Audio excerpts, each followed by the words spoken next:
Well, we really haven't focused on Michigan in terms of our preparation with the players. We have focused on us. We've been able to get a light practice in, I guess it was last Saturday, a heavier practice in yesterday, and we've been able to get some conditioning and workouts in between as we've been recruiting and on the road recruiting. The players are finishing up final exams.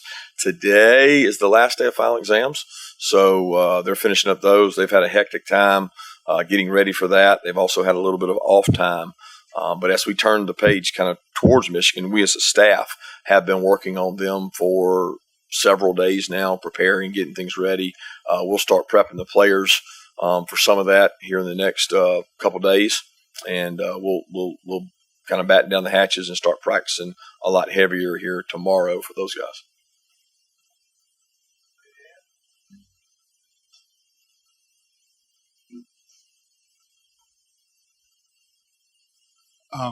We've seen. I know you probably feel like you're being as diligent as you can already on the COVID front, but as some numbers have been rising, I wonder if you're having to refocus again and maybe reemphasize what you guys are doing with players' safety and precautions. Yeah, Ron's had a heightened awareness certainly in the recent weeks and days.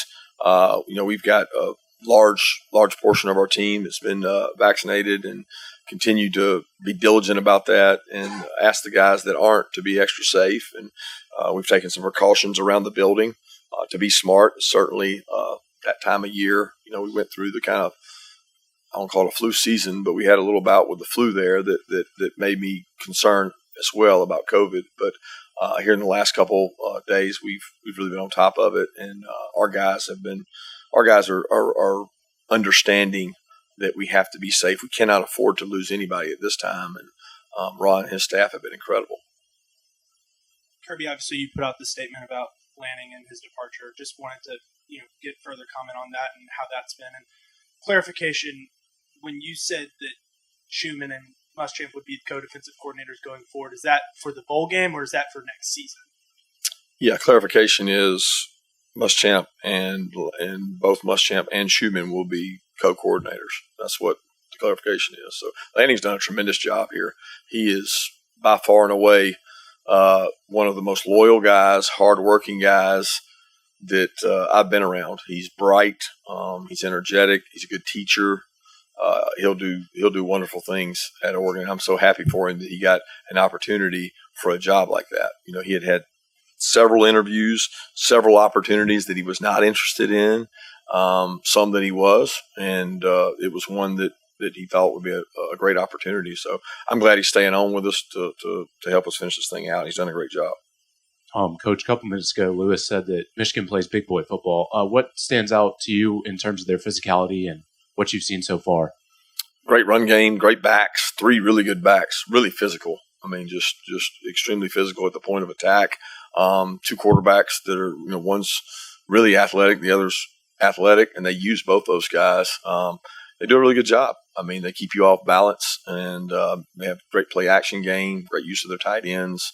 And defensively, they've come a long way from the Michigan I knew 2 or 3 years ago, where we had kind of studied them in the offseason when they had a lot of sacks and a lot of turnovers. Coach McDonald's done a lot to change that, and you can see they're playing really, really, really hard, really very sound on defense.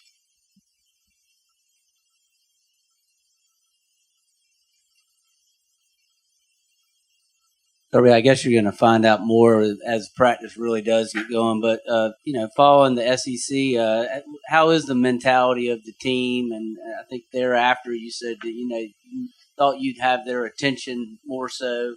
Has that been the case? Yeah, we haven't done a lot. So it's really good to get them away, focus on finals, focus on their health, focus on a lot of other things that they've got going on. Because I think to get somebody's total focus, you can't sustain that for 4 weeks. You can't sustain that for 3 weeks. And you want to build to a point of getting back to an in-season mode. I don't think you can continue doing what you did in season for 3 and 4 weeks because the game's too far away. So, we're taking a mental check to say, okay, what kind of shape are we in? What kind of physical shape? What kind of mental shape are we in? Our guys are in a really good place. And we've slowly started to come back. Like I mentioned, So the 2 practices that we've had, they've been high energy. They've done an awesome job. They've been great. But it's more about what they're going to do from this point forward as we really get into things this next couple weeks. Kirby, obviously this is a weird time with people dividing attention between signing day and what's moving forward. So now that we're talking about the game, obviously quarterback moving forward is always a narrative. So has anything happened since that game that has caused you, or are you going through a reassessment process before the game? And if Stetson Bennett is still the guy, can you specify specifically what it is about him that you like over JT Daniels going into this game? Yeah, I don't know if I can answer all those questions. There's like 3 of them in there, but at the end of the day, I think we have 4 really good quarterbacks in our system. I really feel confident in 4 guys that can play quarterback for us.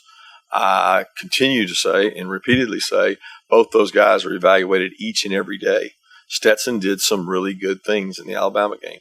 He made a couple bonehead plays as well that he has not played and he has not done in the past.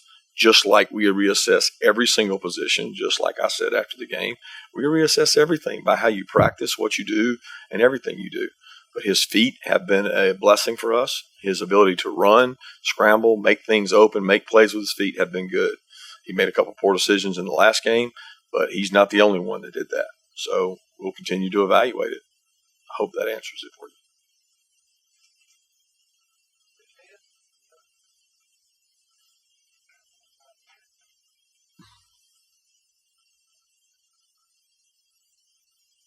Kirby, how did the Rose Bowl experience a few years ago help you manage time and getting a team ready? Because it's a bowl trip.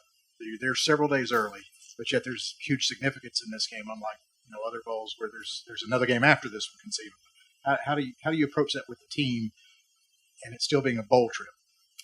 Yeah, it's huge significance in every game. Just making sure we're clear on that, because I know that people don't think the bowl games matter, but they matter.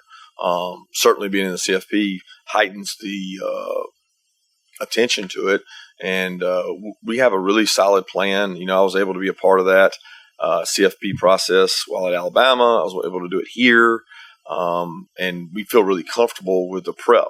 We build up to a point, then we have a Christmas break, and then we have a game week at the location. When we go to the location, we're honed in, we're focused, just like we would be for a bowl game. I think the intensity of the practice and the awareness of the situation of your leaders on your team is probably the biggest difference. People are really locked in and focused and attention to detail, just like they should be for a bowl game. You don't treat things differently, but our guys are aware of that, and you prepare in a very similar fashion in terms of getting ready. Right now, we're actually trying to get our team better, get our 2s and 3s as many reps as possible, because it's like an extra spring practice. We'll have 14 to 15 practices before we play, and that's literally an extra spring practice. 2 more questions. I've got kind of 2-part, Kirby. One, going into this year, everybody thought that everybody had to score a ton of points to win. That was kind of the new college football. You guys had historic success. I think you had to go back to 86 Oklahoma to find a team that did what you did during the regular season, points allowed. So, one, do you think you were able to show that maybe you don't have to get into those type of shootouts and score so many points? And then 2, you were at Alabama one year when Coach Saban said there were a lot of guys with their eye on the NFL, and that might have detracted from prep. What did you learn from that experience as Alabama redeemed themselves a couple years later with a national title? I'm not sure I understand the last question. Is that directed at our team or just in general? 12 or 15. That would break every single record that I've ever seen. But it's good. It's good. I don't know how many will get drafted, but it's usually higher for you guys than what the NFL people tell us. But regardless of that, I think every year we go play, we have a group of players that potentially could get drafted. I think you would agree with that. We have a group, whether that's 60 or 3, but we have a group. The distraction is only if you make it one, because the best way to get drafted higher is to do what? Play well.